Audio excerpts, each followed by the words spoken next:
बिस्मिल्लाहिर्रहमानिर्रहीम। अस्सलाम वालेकुम नाज़रीन, नेशनल न्यूज़ के साथ मैं हूं आतिफा बलोच। शामिल करते हैं आज की अहम खबरें।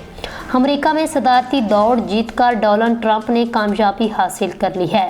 वो एक बार फिर अमेरिका के सदर बन गए हैं। अमेरिका में सदारती इंतखाब के लिए वोटिंग के बाद नताइज का अमल ताहाल जारी है। ताहम डोनाल्ड ट्रंप कम अज़ कम मतलूबा इलेक्टोरल वोट हासिल करके कामयाब हो गए।